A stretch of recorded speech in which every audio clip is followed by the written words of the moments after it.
Yerushalmi Gittin, Perek Hamishi, au milieu de l'Alacha Gimel. On est dans le Daf Kafret Amud Bet, à la 4e ligne du Daf Kafret Amud Bet dans les éditions Vilna et Oreor. Gzardin Nafak.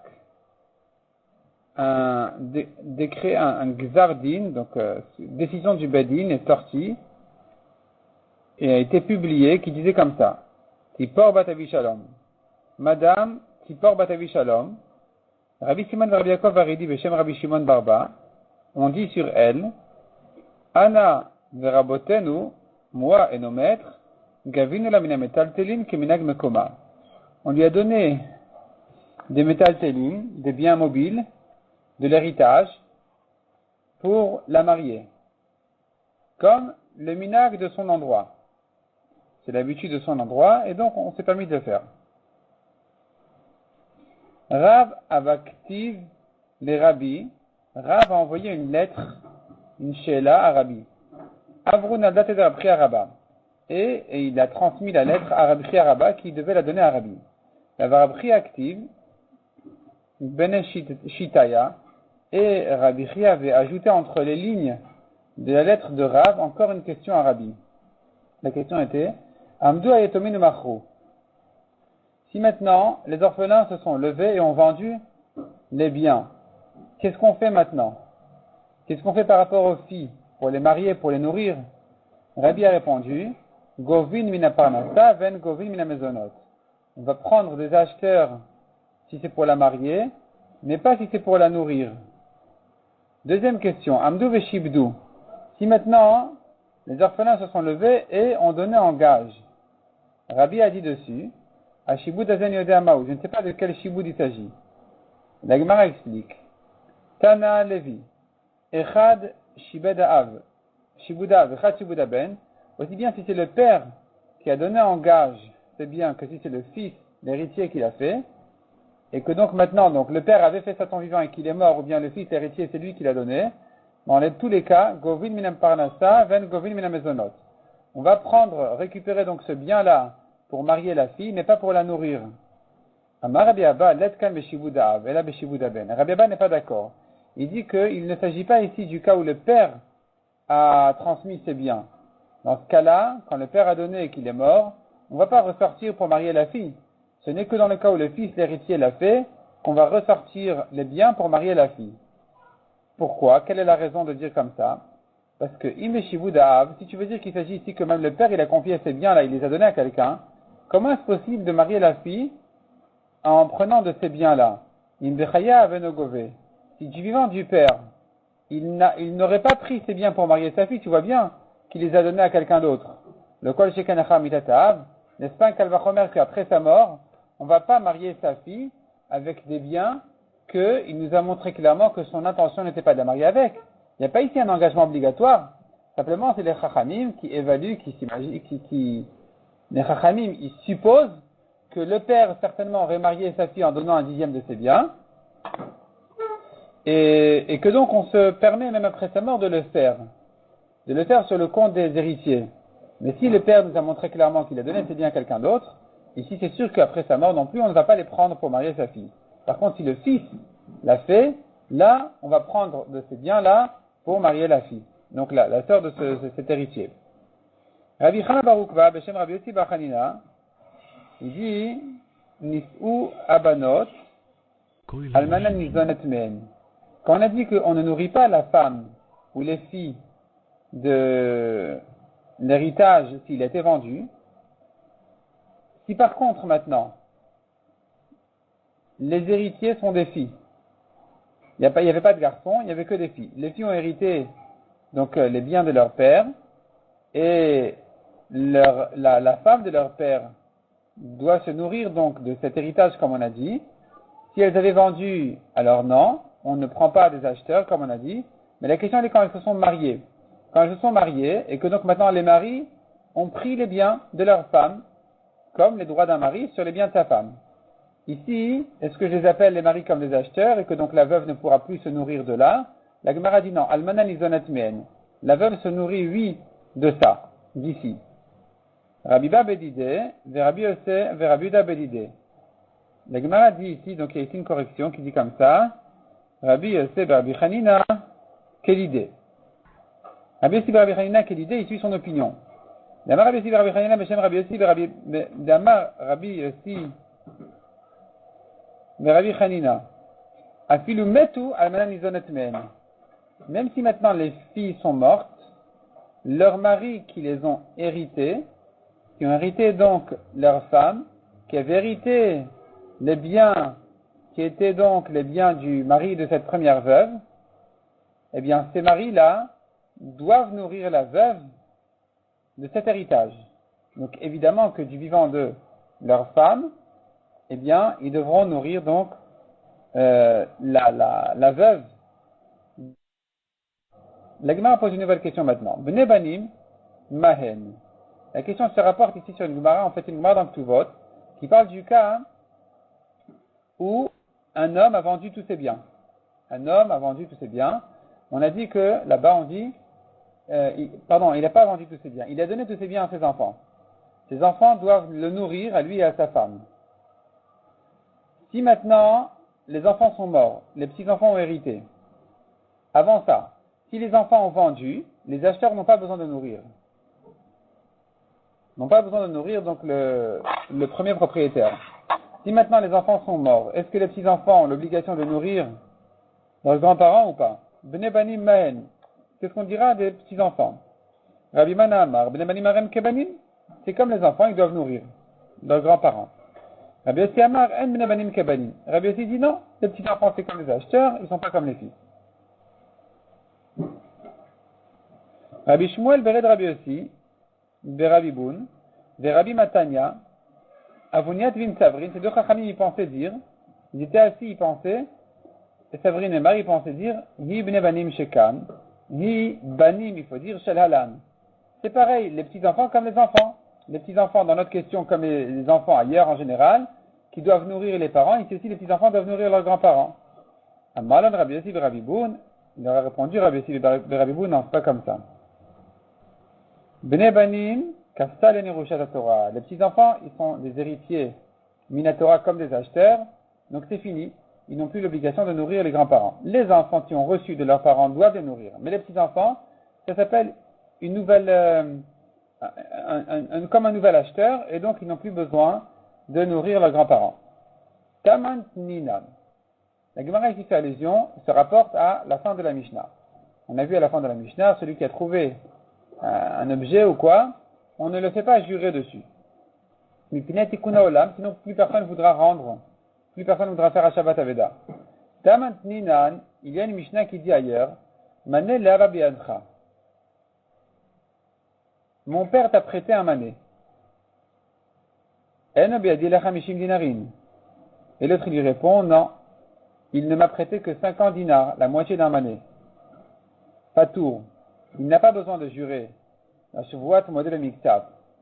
ça s'était passé entre deux personnes, qui lui dit je t'ai prêté 100 et l'autre il dit non tu m'as prêté 50, il aurait dû jurer Minatora. Quand par contre il lui dit mon père t'a prêté 100 et que l'autre il répond il ne m'a prêté que 50, il n'est pas tour de jurer. C'est comme s'il rendait maintenant quelque chose de perdu parce que celui qui réclame n'a pas de preuve, l'autre il avoue qu'il doit 50, ça s'appelle la Shabbat Aveda, on ne le fait pas jurer. Amar Rabbi Lazar, c'est une takana qu'on lui a fait comme ce qu'on a fait à propos d'une metzia, de quelqu'un qui a trouvé quelque chose. Celui qui vient faire un Shabbat Aveda en rendant un objet ou une affaire, on ne peut pas le faire jurer en lui disant il y avait le double. Parce que sinon plus personne ne voudra rendre ce qu'il trouve. Amar Abiba, Matnita, Beshamarlo, notre Mishnah parle du cas où il lui a dit comme ça, Shne Shvarin Matzatali, celui qui réclame il dit, tu m'as trouvé 2 taureaux. Et l'autre il dit, j'en ai trouvé qu'un seul. Là, on ne le fait pas jurer. Aval. Imamar lo shne shvarim matati lecha. Vechzarti lecha et shnen. Si maintenant, l'histoire, la scène n'est pas celle-là. Celui qui a trouvé, il dit, je t'ai trouvé 2 taureaux, je te les ai rendus les 2. Vomerlo, et l'autre il lui dit, le echzarti lecha, pas du tout, tu ne m'as rendu qu'un seul. Pourquoi tu me dis que tu m'as rendu 2? J'en ai reçu qu'un seul. L'obazetiknu. Ici, on n'a pas fait la takana qui soit pas tour de jurer. Ici, il doit jurer. C'est que dans le cas où il dit qu'il n'a pas trouvé plus que ça, qu'on a fait une takana. S'il n'a pas trouvé plus que ça, tu vas le faire jurer, tu l'embêtes, il ne voudra plus rendre. Il va plus s'en sortir. Mais s'il dit non, j'ai lui trouvé plus que ça, c'est pas ça ce que je dis. Je dis que j'ai trouvé plus que ça et j'ai tout rendu. Ici, on n'est plus dans la takana de Hashavat Aveda, et donc, ici, on va lui le faire jurer. Rabbi Pedad Beshem Rabbi Yochanan, il dit, Bazet Iknu. Dans ce cas-là, on a lui fait la takana. Dans le cas où il a dit, j'ai trouvé 2, j'ai rendu 2, l'autre il dit, tu as trouvé 2, tu as rendu 1, là on a fait la takana, qu'il soit pas tour de jurer. Aval Barishonat Var Toraï.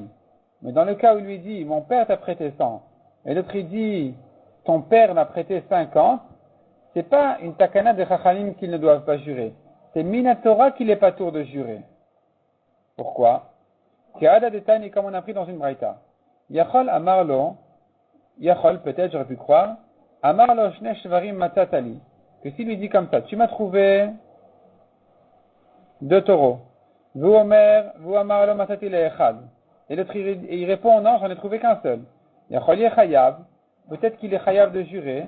Talmud Lomar, Matzaveda avec Icheshba. La Torah parlait de quelqu'un qui a trouvé quelque chose et qui l'a nié. Ici, ça ne s'appelle pas qu'il a nié ce qu'il a trouvé parce que qui dit qu'il a trouvé? L'autre qui réclame, il espère, il n'est pas certain. C'est pas un argument certain quand il lui dit, écoute, tu m'as trouvé 2. D'où tu sais qu'il t'a trouvé 2? Peut-être qu'il en a trouvé qu'un seul. Le deuxième, il est parti. Donc ici, quand il n'est pas certain, il ne peut pas le faire jurer. Sur ça, la Torah n'a jamais dit de le faire jurer. C'est pas sur ça que la takana de Chachamim se rapporte. La takana qui a dit qu'il est pas tour ne se rapporte pas sur un cas où Minatora, il était déjà pas tour. Avalim amarlo. Omed haïti berosh gagi vereiticha. Si maintenant celui qui réclame, il dit comme ça. Je me tenais sur mon toit, tu ne m'as pas vu. Moi, je t'ai vu. Mon cher shne shvarim kshurim. Je t'ai vu tirer 2 taureaux attachés. Et l'autre, il dit shne shvarim kshurim. Donc il lui dit comme ça, tu m'as tiré 2 taureaux à moi, non, j'en ai pris qu'un seul, j'en ai trouvé qu'un seul. Lobazetiknu. Sur ça, il n'y a pas de takana qui soit pas tour. Dans ce cas-là, puisqu'il est certain, celui qui prétend dire tu m'as trouvé 2, alors puisqu'il est certain, on doit lui le faire jurer, on va lui faire jurer l'autre. Il n'y a pas ici la takana de Hashavat Aveda. La takana de Hashavat Aveda, c'est que quand il n'est pas, c'est pas dans ce cas-là. C'est que comme dans le cas on a dit en haut, il lui a dit j'ai trouvé 2, je t'en ai rendu 1, je t'en ai rendu 2, pardon, et l'autre il dit non, tu ne m'en as rendu qu'un seul. C'est là où on le fait, c'est là où on fait la takana. Ou des kavata, parallèlement à ce cas-là, pareil, de même qu'ici on a dit que quand il est certain, on le fait lui jurer à l'autre. Pareil, on dira, s'il dit comme ça, ou des kavata, pareil. Omed Haïti al-Abba bishat mitato. Celui qui dit qu'il se tenait à côté de son père au moment où il est mort. Ve tanchamane vodetalo. Et que son père lui a réclamé un mané. Il dit comme ça, mon père t'a réclamé un mané et tu as avoué. Et donc je suis certain que tu me dois un mané. Vomer laodet il chamishim. Et le deuxième, il nie, il dit non, je n'ai reconnu que 50, que la moitié. Lobazetiknu, ici aussi, puisqu'il est certain de son argument, alors les Chachamim n'ont pas fait ici une takana de dire qu'il est pas tour de Shvoua.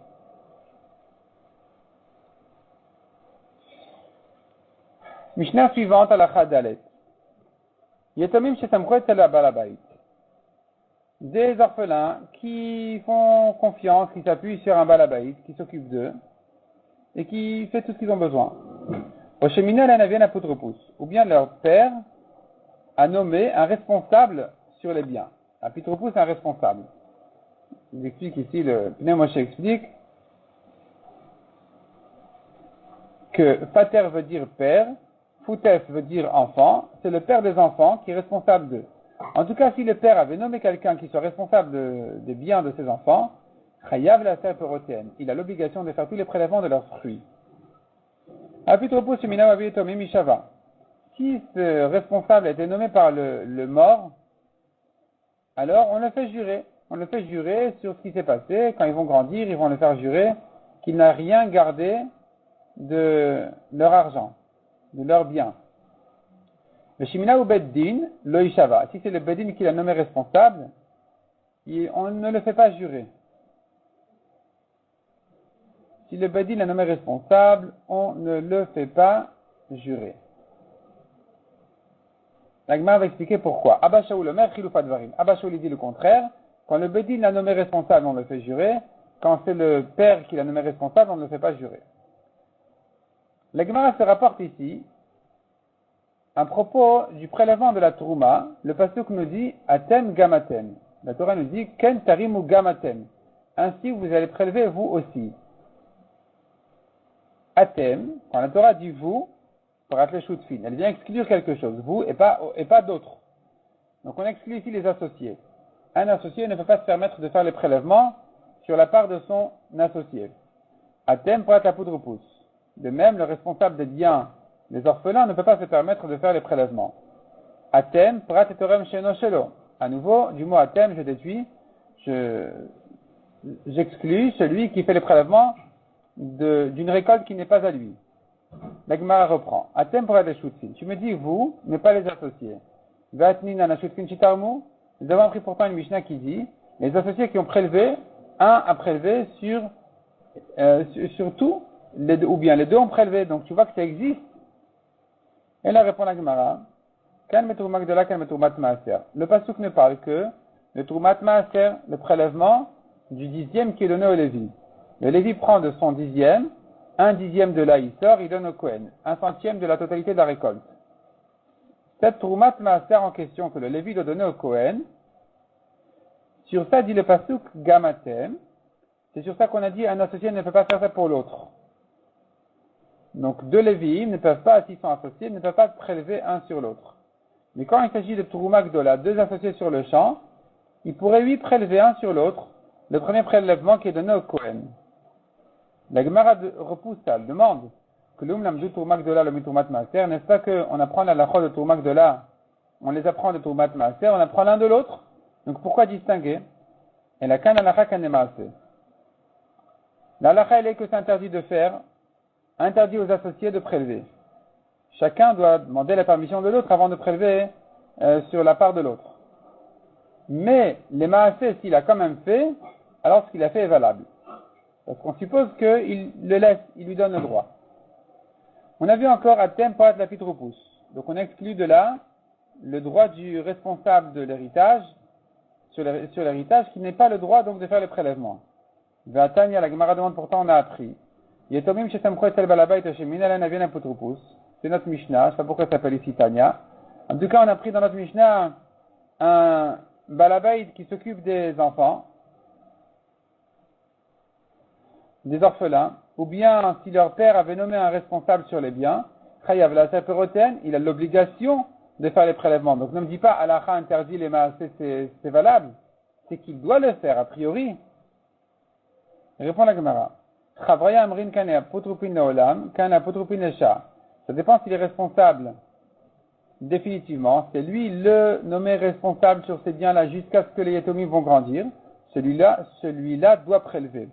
Si c'est par contre qu'il est responsable qu'un moment, il ne prélève pas. Rabbi Yossi Baï, il demande sur ça Rabbi Yossi. S'il est responsable pour toujours, Veda Detani, est-ce que sur ça on a dit la Braïta, pourtant on a pris une Braïta qui dirait sur ça, Mocher ou Avadim Avalokakot, l'apotropousse peut vendre les esclaves mais pas des terrains. Pourquoi pas? Si c'est lui le responsable des biens des orphelins, il aurait le droit de vendre des terrains aussi. Et la répond la Gemara, kan biatam gadol, kan biatam katam. Ça dépend si l'orphelin il est grand, il peut faire le prélèvement tout seul, dans ce cas-là, l'apotropousse ne le fait pas. Si par contre il est encore petit, il ne peut pas faire les prélèvements, donc là l'apotropousse il doit le faire. Amar Rabbi Yochanan, Matrilan amidin apitropousse, les etomin, la chov lahen. Et la lizkot lahen. C'est-à-dire comme ça. Si maintenant, il y a un problème il y a une dispute entre les Yetomim et quelqu'un d'autre. Il voudrait aller en Din Torah. Si maintenant, l'autre, il vient réclamer contre les Yetomim, on ne va pas nommer un homme responsable, un apotropousse, pour aller se faire juger au nom des Yetomim, alors qu'il risque de perdre sur le compte des Yetomim. Donc c'est ce que dit Rabbi Yochanan Batrila a priori, on ne va pas nommer un responsable Yetomim qui puisse se faire juger en leur nom la chouvlaine, à leur tort, et la lizkotlaine, que si il veut au contraire gagner quelque chose pour les Yetomim, c'est là on va nommer responsable, de manière à ce que les Yetomim puissent gagner, Veim chavu chavu. Et si finalement ça s'est renversé complètement, et qu'il se trouve qu'au contraire, les Yetomim doivent perdre, eh bien ils perdent, il n'y a rien à faire. On a eu raison a priori de nommer un potropousse quand on croyait qu'ils allaient gagner. Si finalement ça s'est retourné dans l'autre sens, eh bien ils perdent. Ça c'est ce que dit Rabbi Yochanan. Rabbi Yossi bar Hanina Amar, il n'est pas d'accord, il dit Ben Matrila Ben Basor, En Ma Midin Ben Izkot Ben Echova. Ça n'existe pas que quelqu'un vienne au nom des Yetomim pour qu'ils se fassent juger, aussi bien si c'est à leur mérite qu'à leur tort, aussi bien a priori que s'il a commencé déjà, on ne commence pas un jugement sur le compte des Yetomim du tout, même si c'est pour leur bien. Matni tapligal Rabbi Yossi bar Hanina. La Gemara objecte Rabbi Yossi bar Hanina d'une Mishnah qui dit Ma midin apitropus. Si le taureau des Yetomim a encore né, on va nommer un responsable pour qu'il se fasse juger. Il viendra donc cet homme-là en leur nom pour juger le problème ici du taureau qui est encore né. Répond la Gemara Shania Hibeshor. Dans ce cas-là, c'est différent parce qu'il y a ici des dommages qui se font à la communauté à cause du taureau des orphelins. C'est pas possible de laisser les choses comme ça. On est obligé de nommer quelqu'un qui soit responsable de s'occuper donc du jugement de ce problème-là. Mais sinon, non, il n'y a pas d'urgence, il n'y a pas de dommages causés par le taureau des Yetomim. Eh bien, il n'y a pas de raison non plus. On n'a qu'à attendre jusqu'à qu'il grandisse avant qu'il soit jugé. Hizik. Le taureau est allé, il a encore né, il est endommagé. Mishalmi and Meshalmin. Qui c'est qui doit payer de sa poche? Rabbi Yochanan Amar Michel Yetomin. Rabbi Yossi bar Hanina Amar Michel Apitropus. Selon Rabbi Yochanan, ce sont les Yetomim qui doivent payer le dommage. Selon Rabbi Yossi bar Hanina, c'est l'apotropos qui a mal gardé qui devra payer le dommage. On l'accuse d'avoir mal gardé le taureau des Yetomim. La Gemara dit même si Rabbi Yochanan ne nous avait pas dit clairement ici ce qu'il pense que c'est sur le compte des Yetomim qu'il faut payer le dommage, let miltam raken, n'est-ce pas que son principe l'a déjà dit? Rabbi Yochanan nous a déjà laissé entendre ce principe-là. Milte, sa parole, nous a déjà dit, nous a déjà laissé comprendre que c'est comme ça qu'il pense, que c'est les Yetomim qui doivent payer.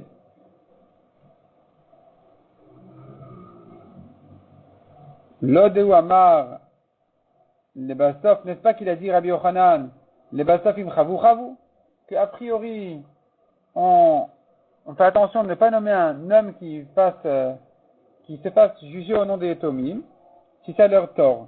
Mais si c'est pour le gain des Yetomim, on va l'envoyer au Bedin. Et si c'est retourné contre eux, eh bien ils ont perdu.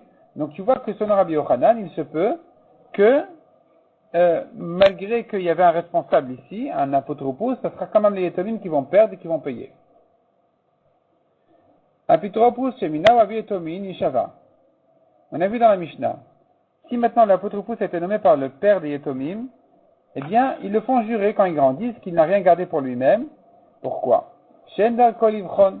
Parce que le père, avant sa mort, quand il a nommé un responsable, il ne va pas trop se renseigner si c'est un homme honnête ou pas. Chez Minou Bedin, Ishava, Shendal Kolivchon. Mais si c'est le Bedin qui l'a nommé responsable, on ne va pas le faire jurer parce que le Bedin a l'habitude de bien se renseigner, que ce soit un homme honnête, donc finalement, on ne le fait pas jurer après. Abba Shaul Amer Chilufat Dvarim. Abba Shaul qui dit le contraire. Et qui dit donc que si c'est le Bedin qui l'a nommé, il va jurer. Si c'est le père qui l'a nommé, il ne jure pas. Pourquoi? Quelle est sa raison? S'il était nommé par le père des Yetomim, on ne le fait pas jurer. Même parce qu'il peut lui dire, je t'ai rendu un service de m'occuper des biens de tes enfants. Et tu me fais jurer? Par contre, chez Minou Bedin Ishava, si c'est le Bedin qui l'a nommé responsable, ici ils vont le faire jurer. Il gagne de ça. Il est reconnu maintenant par tous comme un homme honnête. Voilà, le Bedin a choisi comme apotropos. Donc c'est comme s'il avait un salaire, c'est comme s'il gagnait de ça d'argent, et donc on n'a pas de problème, on ne se gêne pas à le faire jurer. Il va jurer qu'il n'a rien touché des biens des Yetomim. La Gemara dit maintenant, Atia de Rabbi Yochanan ki Rabnin. Rabbi Yochanan, qui a dit que quand le taureau a endommagé, c'est les Yetomim qui payent. Rabbi Yochanan y pense, comme les Chachamim, qui ont dit que quand il était nommé par le Bedin, on ne le fait pas jurer. Tu vois donc que les Chachamim ont peur d'embêter trop l'apotropous, parce que sinon il ne voudra pas accepter ce rôle. Il ne voudra pas se nommer apotropous, si tu le fais jurer. Donc on ne va pas l'embêter. Donc Rabbi Yochanan qui a dit il ne va pas payer le dommage du taureau des Yetomim, il pense comme Chachamim qui ont dit on ne va pas l'embêter à le faire jurer. De Rabbi Siba Chanina Kaba Shaul. Rabbi Siba Chanina qui a dit non, c'est l'apotropous qui paye. Il pense comme Abba Shaul qui a dit on ne se gêne pas du tout de le faire jurer. L'apotropous nommé par le Bedin, il n'a qu'à jurer. Et on n'a peur de rien parce que de toute façon il est très content qu'il soit reconnu comme un homme honnête. Donc d'après lui aussi, on peut le faire payer aussi sur le dommage du taureau. La Gemara dit non. De Rabbi Yochanan qui Rabnin, tu penses que Rabbi Yochanan il pense comme les Chachamim? Rabbi Yochanan qui a fait payer les Yetomim, le dommage du taureau, il doit penser uniquement comme les Chachamim? Pas forcément. Comme les Chachamim qui ne le font pas jurer? Peut-être pas. Peut-être qu'il peut penser comme Abba Shaul qui fait jurer l'apotropous. Pourquoi il serait d'accord de jurer? Un homme est prêt à donner pour être reconnu comme un homme honnête, à qui on peut faire confiance, ou Mikreyememan, pourvu qu'il soit appelé comme quelqu'un d'honnête, il est prêt à payer pour ça. Donc maintenant, s'il est nommé par le Bedin, il sera d'accord qu'on le fasse jurer, il sera d'accord de payer. Mais dans le cas où il a été nommé que pour le taureau qui était encore né, tu ne peux pas le faire payer. Ici, Rabbi Yochanan a dit c'est les Yetomim qui vont payer. Ou de Rabbi Yossi Bar Chanina qui Abba Shaul. Rabbi Yossi Bar Chanina qui a dit que c'est l'apotropous qui doit payer le dommage. Tu veux dire qu'il pense comme Abba Shaul qui a dit on le fait jurer parce qu'il est content d'être reconnu comme un homme honnête? Non, pas forcément. Un fil de Yisvok et Rabnin. Il peut penser aussi comme les Chachamim qui dit on ne le fait pas jurer. Pourquoi? Adam Avriya Chatom min Hashavua. Un homme, il se sauve de la Shavua, il ne veut pas jurer. Donc ne l'embête pas avec la Shavua, ne le fais pas jurer, sinon il ne voudra pas être apotropous par le Bedin. Ven Adam Avriya Chatom min Tashlumin. Mais un homme ne se sauve pas de l'argent. C'est-à-dire, il sera prêt à ce qu'on le fasse payer en cas de dommage, puisqu'il suppose qu'il va faire attention et qu'il n'y aura pas de problème. Donc, il est prêt à ce qu'on le fasse payer en cas de besoin, dans un cas de dommage, pourvu d'être reconnu comme un homme honnête, mais pas de le faire jurer. Donc, même lui, Rabbi Siba Chanina qui a dit qu'il paye, il peut penser comme les Chachamim qui ont dit, jurer, on ne peut pas le faire jurer parce que sinon il ne voudra pas accepter le rôle. Payer, c'est autre chose. Payer, il va lui accepter. Un homme est prêt à payer en cas de pshia, où il a mal surveillé le taureau. Et ça, il est prêt, mais il n'est pas prêt à ce qu'on le fasse jurer n'importe comment. Parce que jurer, tu le fais jurer aussi bien s'il a raison que s'il a tort, tu sais pas. Donc là, il ne veut pas jurer tous les jours. Par contre, comme on a dit, dans un cas de dommage, il dit, moi je vais surveiller, je vais faire attention de ne pas en arriver là. Donc je suis prêt à m'engager, même si en cas de problème, tu me fais payer. C'est pour ça que la Gemara conclut et dit, Rabbi Yossi Bar Chanina qui a dit que c'est l'apotropous qui paye, il peut penser, comme Abba Shaul qui a dit, que le faire jurer c'est autre chose, on ne le fait pas jurer.